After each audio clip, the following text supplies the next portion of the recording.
prediction? Yes, prediction. Pain. Are you ready? I was born ready.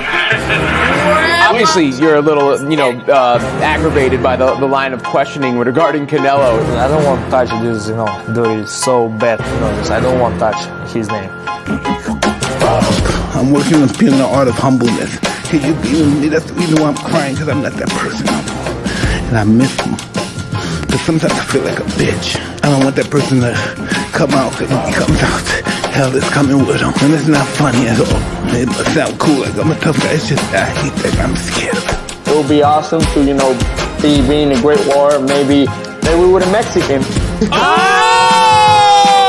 Let's go! Wait,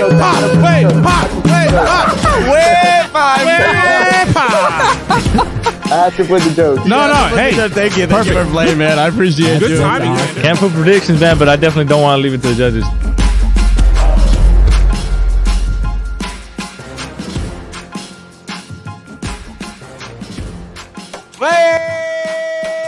After those technical difficulties, we are live. Ladies and gentlemen, we are long. Live Boxing en Vivo podcast. Aquí, como siempre, Manny Marrero. Hopper. Oye, always breaking it down like it is, like it should be. Missing the backbone of this show, Sean Higgs. He's the heart and soul. A little bit, rough times right now. That COVID's still going around, but I know you're hurting, Shakur. I appreciate you stopping by. Great job. But he's definitely feeling fantastic. Is he actually taking control? He's in charge of taking all the controls on today. But we got a pretty good show for you guys today. Very short and simple, but straight to the point. We got a couple fights coming up this weekend. We'll break it down a little bit like it is, like it should be. And let's go ahead and start with our number one fight. Hopper, el big baby. So it looks like in the heavyweights, Jared Anderson. Aaron. It's kind of back at it, right? After the Charles Martin fight. Man. We apologize for the delay. It took us 30 minutes to get this thing figured out. We couldn't. This is what happens when we don't have Sean Gringo Hicks in the mix, man. Me and Manny combined, we still can't figure this stuff out, man. I know, right? It took us a long time. On the last effort, on the last Hail Mary, we figured it out. But we're here. We're here. We're excited. Just got off the round table. Thank you guys for always having us on board. We had a blast today in the show. If you guys are Feliz Navarrete. We always appreciate of their support and everything they do, and always considering us as well. Jared Big Baby Anderson trying to make a statement here at the heavyweight division. There's a couple of big fights, unification, fight going on as well. We'll talk about that. But Jared Anderson, he is fighting this weekend against Andriy Rudenko. ESPN free. Yep, ESPN. It's a free fight. The next great American heavyweight hopeful. He's going for win number 16. He kind of struggled a little bit in his last fight against Charles Martin. 10 round. He went the whole 10 rounds, but he got the unanimous decision. That was the first kind of stiff test for Jared Anderson, but he's still a very exciting heavyweight. Aaron Sorio says, without Hicks, it's an even Canelo, anti-Canelo episode. Well, see, that's the thing, though. I don't know about my brother Manny. Sometimes, he's Canelo, then I don't know where he's not Canelo, then he's back Canelo, then he's just all over the place. It's a mixture. So, Puerto Rican rum, what's going on, Canal? But yes, Jared Anderson, he's back Saturday. I'm excited. He's from Ohio, and the fight's going to be in Tulsa, so not too far from us. He's fighting Rudenko, and Rudenko actually has a lot of experience. He's fought a lot of guys. He's lost to a lot of guys. He's lost to Povetkin. He's lost to Big Bang Zhang. He's lost to Fury, Lucas Brown. So this is a good test for Jared Anderson to see where he's at. Because if he struggles with Rudenko, then we might have a little. If he makes it 2 in a row, because he kind of struggled with Charles Martin a little bit, even though he got the unanimous decision. And if he struggles with Rudenko, then I think we're gonna have a lot more questions going forward with Jared Anderson. Is he? And I don't know if you've seen that clip he made with Roy Jones, where Roy Jones is kind of telling him that he's trying to hype him up, trying to motivate him. And Jared Anderson, he kind of starts crying and says he he doesn't really enjoy it. You know, it kind of not a red flag, but almost there to where he really like boxing? Does he really enjoy this? I mean, is his heart in the game, or is he just good at it? I mean, ain't nothing wrong with it, you know. It's just you got to be careful at that moment, because if your heart's not in the game, you might get yourself seriously hurt. So we'll see what happens Saturday. If either way, we're gonna have a lot of answers, or we're gonna have a lot more questions. So I'm excited to see this young man. Man, he's still young, man. He's only 23. Well, my question to you, Hopper, is that, you know, there's the hype behind a lot of great potential boxers, and was Jerry Anderson really being hyped up to the fact that he's the next American? He might be the next Wilder. You know, when Wilder was getting into his career and knocking out artists, and then is that something you feel like it got over his head, because he did really struggle against Martin, and he did. But let's not and let's not sleep on Charles Martin. You know, he's not an A guy. He's maybe like a low B, high C guy. He's still a formidable foe. You know, he could fight. So let's not completely dismiss Charles Martin as a nobody, right? He beat up that guy here from West Dallas, Bear, I forget his big Bear or something. So no, and Jared Anderson, I know the way he's being maneuvered, and I know Top Rank has some of the best matchmaking in the game. So I'm excited. I'm excited to see this, man. I'm excited to see Jared Anderson. Is he gonna right the ship Saturday and get the knockout against his 39-year-old? Because that's how old Rudenko is. He's up in age, man. He's 39 years old, from the Ukraine. I do expect the knockout. I'm gonna go ahead and just roll out my prediction. I expect Jared Anderson to go in there and take care of business and right the train back on the tracks, right the ship back where it's supposed to be navigated.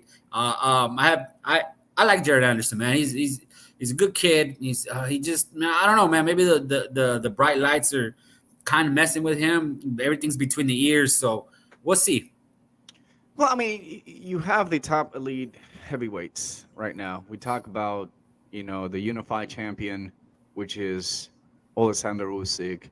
You have Tyson Fury, which he owns the WBC and Ring Magazine, and then you have Deontay Wilder. Anthony Joshua just actually came in the mix. Zhilei Zhang, it's also proven himself to be, you know, into that contention, and some other prospects and contenders that are actually moving up. Right. So can we be safe to say that Anderson, we know that he has the potential, but are we safe to say that he may be at that level if he actually beats Rudenko? Or does he really not yet? No, a little bit more. Like Aaron says, like if you like what Aaron just said, he said we need to see more fights from Jared Anderson, even if he has 15-0, 16-0. Yeah, need to see more fights from him, despite being 15-0. And I agree. I still think he's a far away from all the upper echelon guys in the heavyweight division. You know, your Tyson Furies, your Usyks. Don't even mention those guys in the same sentence with Jared Anderson. Even Deontay Wilder. I mean, I think even Anthony Joshua kind of gives him hell. Kind of uses all that experience. So we still need to see Jared Anderson, man. He's still very green, I think, and that's just where he's at. I mean, there's like we do on the show, we keep it real. That's just where he's at. He's still very green. He's 23 years old. He's kind of. I'm not saying he is this guy, but kind of like where Berlanga was where he was knocking all these people out. And then he ran into a couple of tough tests. You know, this is where Jared Anderson, this is his tough test. This is his. So we'll see how he navigates it. Hopefully he can come out of it better than your boy Berlanga. What? Bro, what are you talking about, man? Is that a slap in the face or what? But I mean, the reality is we do see a potential in Jared Anderson, and I agree with you, man. I like him. You know, I like him not because of him, having some spectacular fights, you know, throughout his career, and understanding and knowing he's got some power behind his hands. He does 93% knockout ratio. So I mean, 15 fights, 14 knockouts, and just Charles Martin was the exception into that. But I think right now every boxer does have their weaknesses and they're exposed. And so my concern with Jerry Anderson in this fight is you're going against a guy that has a lot of fights under his belt. Experience. He's got experience, and not to mention, I mean, he seems to have those powers, but he's got something more important, and it's that blueprint is what Charles Martin did to be able to get Anderson into a rhythm. Starts a little bit slow, and I think that's what Charles Martin did, is just take advantage of some of those things, and he got caught. I mean, like heavily. And so what I do like about that fight is that he understood that he got into a deep hole into it. But this is where you start noticing some of these contenders that are moving up is how they can overcome all the different things that they go through in a fight, especially on a fight that people were really expecting the Anderson, give out a knockout. And so that didn't happen. It raises a lot of questions within the fan base, whether it's like, is he the guy that we think he should be? And so I'm glad that these things are happening in his career, because at the time you mentioned it, perfect. The spotlight sometimes gets to you. And so I think right now he's got a lot to prove, but in my eyes, and I'm not sure you agree with this or not, but I think he's definitely going to have a much better performance than what he did with Charles Martin. The only thing also I'm concerned about, that was July 1st. I mean, we're looking at less than 2 months on a brutal fight, and he's going at it against a very experienced boxer. So quick turnaround. He's young though, man. The young kids, man. They're whole different. But fighting that soon, I mean, in your eyes, going 10 rounds with Charles Martin, you got a point. You're on to something, man. So what do you think he's trying to accomplish, just coming back less than 2 months in the most important fight of his career? He almost lost that. He actually overcame all the what Charles Martin had to give him, and so now he's fighting an experienced boxer. So what he's trying to accomplish? Is he's trying to really make a statement? Does he has to come in and show his boxing? It shows me that he's hungry. It shows me that he wants to get back in the ring and go to work. That's what Jared Anderson is showing to me, man. And I'm on the Jared Anderson bandwagon. I'm trying to stay as objective as possible because I'm a fan of Jared Anderson. I do enjoy watching him fight, man. I'm treading very carefully here, not to get too fanboy with over Jared Anderson, man. I'm rooting for him. I really am. I hope he comes out and just watching him progress, man. I'm excited, man. I'm excited to watch this fight Saturday, and we'll have more, and I'll have more answers for you Saturday night. I think it is. And Aaron Soriano just mentioned it perfectly. Rudenko, 35 fights, 6 defeats, 21 knockouts. It's going to be a very good test for him. Yeah. So but let's from one Ukrainian to another one. Oye, listen, I'm a little bit disappointed. That's your boy. It is my boy, but I'm disappointed because I thought we were going to see another undisputed bout, and it just didn't happen.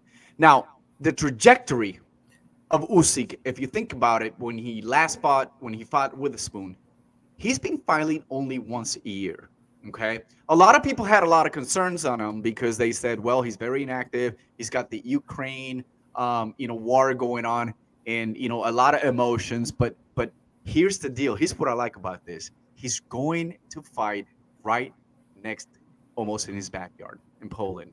And so would this be a distraction for him? And can Daniel Dubois, which he's got a lot of power, we don't know what he can do in the distance because he couldn't do it against what's his name? He lost the last fight. Forgot, went blank here. But the thing about it is, Joe Joyce, I think it was. But the thing about it is Dubois needs to really make a statement with the first few rounds, or is he going to allow Usyk to take control as he normally do? Because he's got power. Yeah, no, he has power and he has size. But honestly, a quick summary in this fight. Honestly, I think it's a complete mismatch. I do. I don't think he's showing him any mercy. No mercy. No mercy at all, man. I don't think Usyk's gonna. The fact that Dubois is even in this position to fight for a title is kind of a slap in the face to a lot of other people when he lost to Joe Joyce. And then even in his last fight, when Kevin Lerena dropped him 3 times, so he was almost out of there. And Usyk is no Kevin Lerena, man. Usyk is, he's one of the best pure boxers of this era, in any weight class. And Daniel Dubois is way in over his head. He talked about how he's going to be super aggressive with Usyk. You're not going to outbox him. And he said that was Anthony Joshua's biggest mistake. And we talked about it. AJ was a little too passive against Usyk. He had the size against him, and Usyk and Dubois, they're about the same. I mean, AJ and Dubois, they're about the same size. So if Dubois, from what he says, he's going to go he's going to come out like a bat out of hell. He's just going to go at him. So honestly, and that's his best chance to win, because he's not going to outbox him. He's not going to win the fight from a distance. He's going to have to muck it up, get close range, and just unleash. He's got power. That's the only way he's going to win this fight. But at the same time, it's probably going to be a short fight. I think Usyk's probably he's just too good for him, man. There's levels to this. Daniel Dubois, when he was made the mandatory by the WBA, I kind of wanted to slap him like Caleb Plant did Jamal. Just that didn't make any sense to me. Like, yeah, just like that. That's exactly what I wanted to do to the WBA. Like, bro, like, how you gonna make this guy the mandatory champion? He just lost to Joy Joyce, and Joy Joyce wasn't even fighting for a belt yet. He was in no mandatory position. So yeah, that's exactly what I wanted to do, man. And I don't know how you feel about this, but Steven Ruiz. So you're saying there's a chance? Yeah, I'll give it like a 2 to 3% chance. 2 to 3. This is for the weak. Here on the street, in competition, a man confronts you. He's the enemy. An enemy deserves no mercy. Usyk is just a complete different. I don't know how you feel about this, man, but I think Usyk is gonna knock him out, man. Fifth, sixth round. So you say 6th round? Yeah, 5th or 6th round. It's not gonna. Man. Dubois is just. There is just different levels to this, man. First of all, I mean, we can't deny that he's got power. The second thing, if you want to think about his trajectory and his resume, and the fights he's got, 20 fights, 19 of them wins, 18 of them knockout. He had that lost against Joy Joyce. But when you look at, he hasn't before Joy Joyce, which was in the 10th round, he hasn't passed. Nothing stops the juggernaut. He hasn't passed over the 5th round, knocking people out. So the test on Joy Joyce was what can Dubois do on the distance, and we know for a fact that long the distance, this is where Usyk is going to get better. I think myself, like, Usyk needs to be very cautious in the first 3 rounds, because that's where he's going to show the most power. He's slow. He's fat. He's big. I mean, to be honest, it looked like the other day he drank a keg of beer.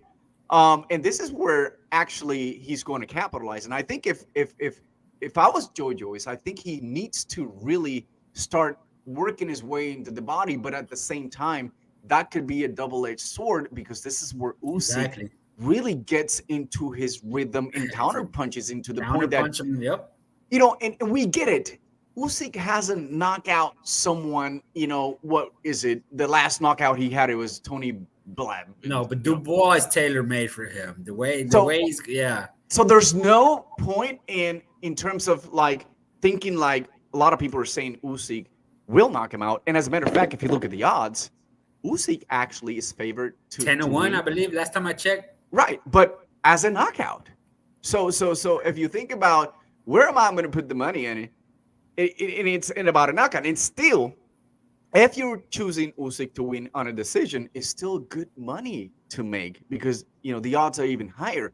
But even knowing that Usyk is not that big knockout artist, and yeah, I get it, he's only fought a few guys, the heavyweights, but I think he has proven that. And don't come out to me and tell me, oh yeah, well, he beat Anthony Joshua. But come on, everyone's really super bullish and high on Anthony Joshua. Whether he's not the same after the Ruiz fight, whether he's just thinking that his brain's all over the place. Tyson, Sonny Liston, Jack Dempsey. Oh, yeah, you don't throw combinations like Rocky Marciano. Because I ain't fucking 14 stone, that's why. I'm 18 stone, I'm heavy. It's hard work. This guy here is a phenomenal talent. And he's right about that. But look at the mental state of Rocky Marciano.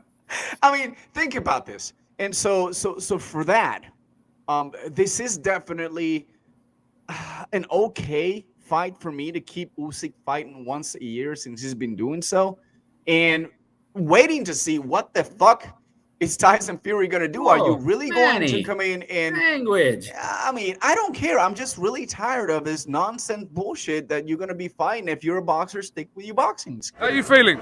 I'm Phil. And that's how I feel. Why can't we get the fight Usyk and Tyson Fury?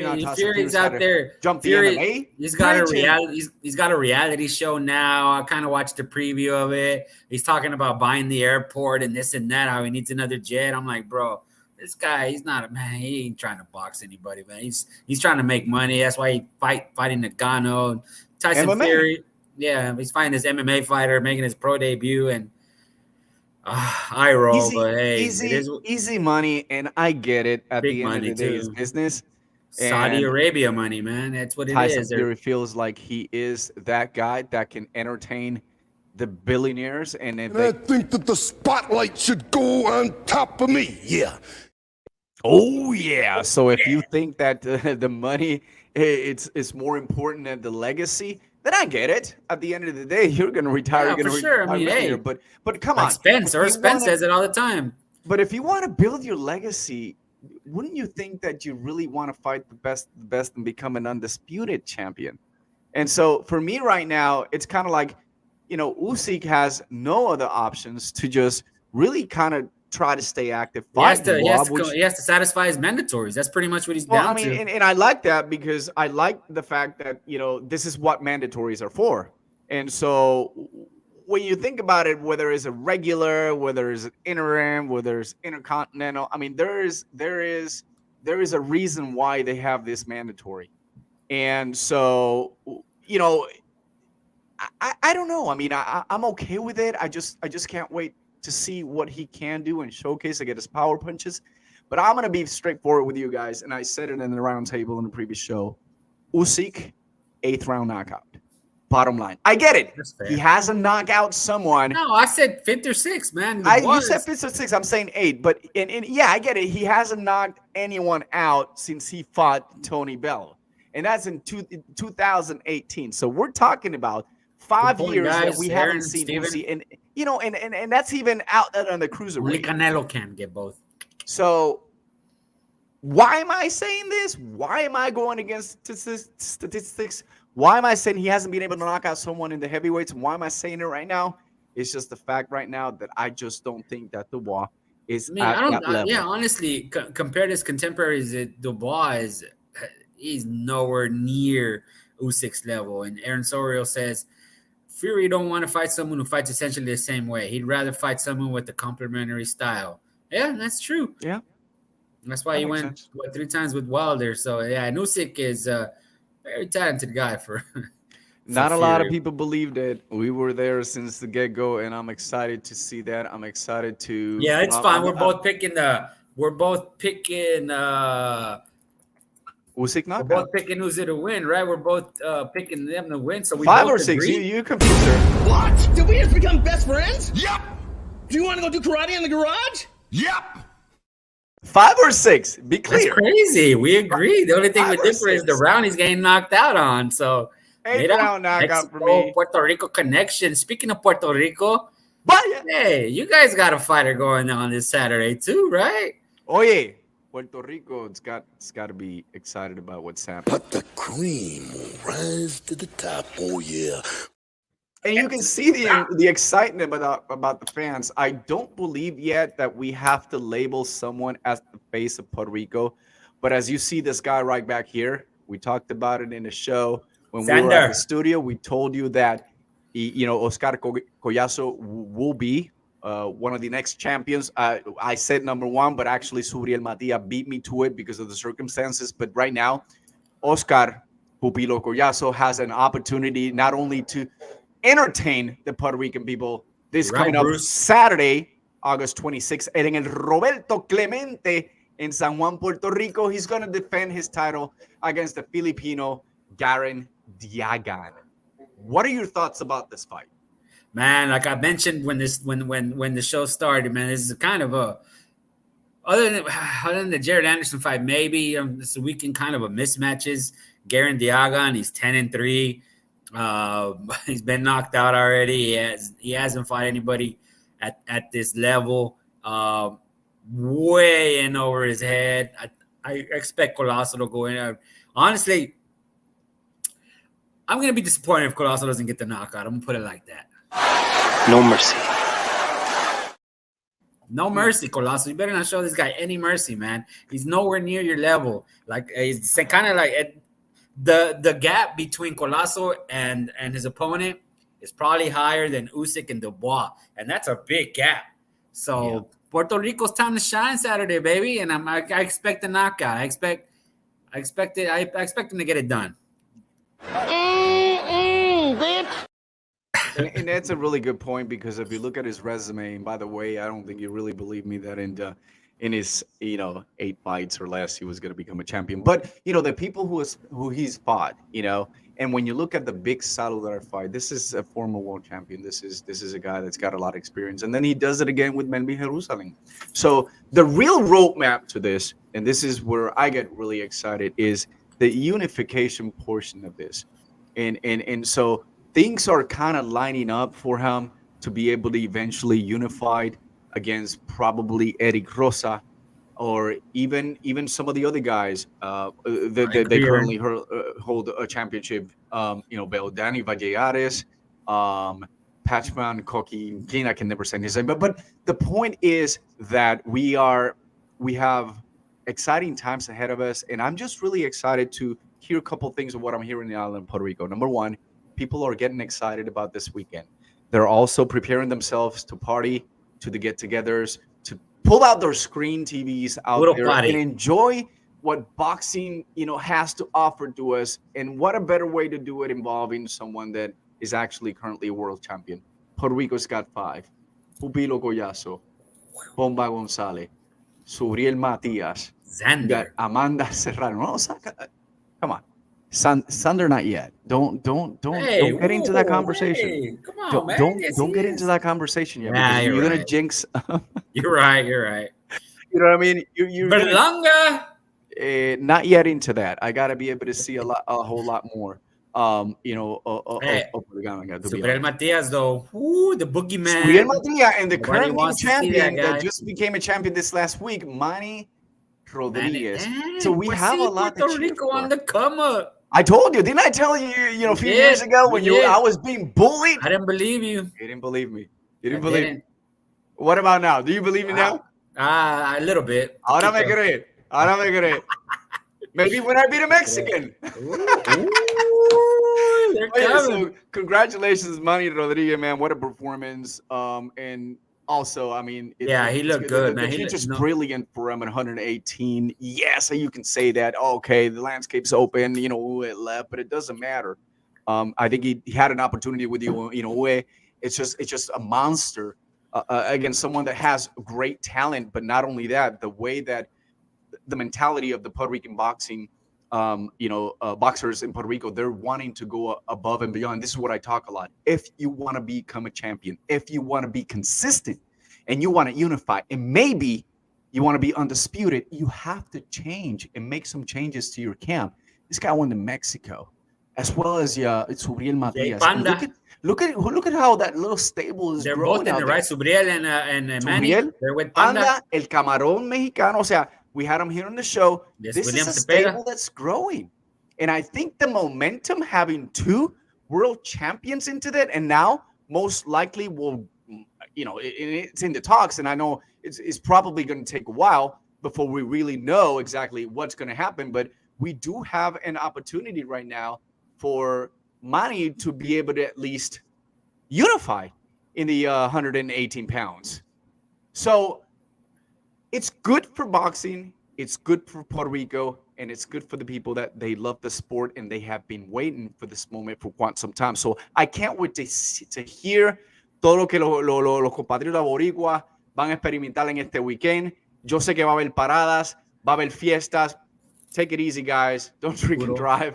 And you know, if you're going out there, just be cautious. But I know for a fact that it's going to be a weekend to remember.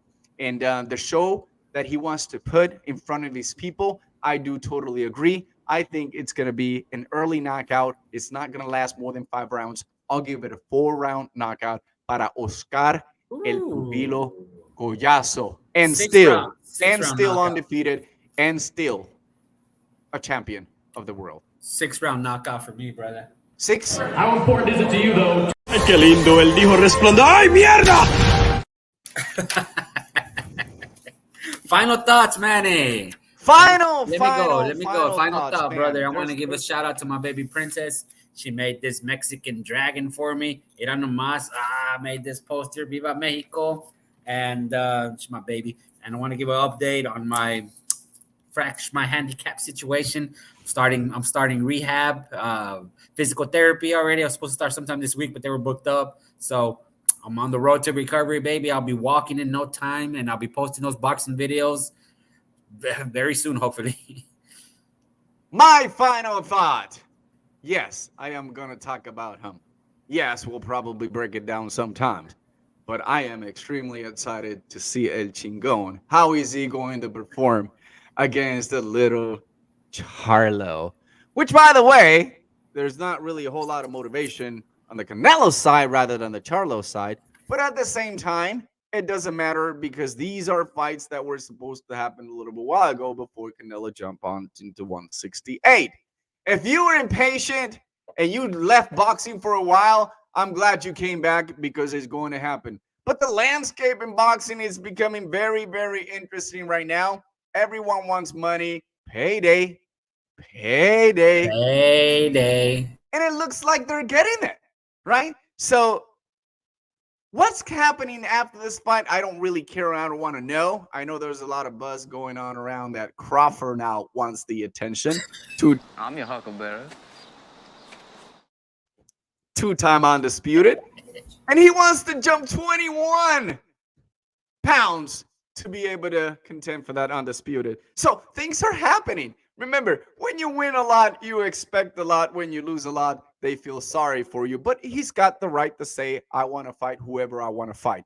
Take care of business at 147. Move up to 154. Take care of business at 154. Try yourself at 160 and then move up and see what happens when you try to attempt to fight Canelo. Is he going to get it? It's going to be an amazing pay-per-view. We'll break it down later on. I predict more than 1 million if that happens. But until then, we got some great fights coming up, not only now in August, but in September. Así que, muchas gracias a todos por sintonizarnos en el día de hoy. We appreciate all your support, and we'll be back to break it down like it is. Miss you, Gringo. In our next episode coming up next week. Thank you. Y hasta luego. Bueno. Long live boxing. You know, they're awesome supporters of our show every Wednesdays. Please, everybody, go follow EnVivo. We are live, ladies and gentlemen. Como siempre, Mari Marrero. Sean El Gringo Hicksa. Hopper. Hey. Always breaking it down like it is, like it should be.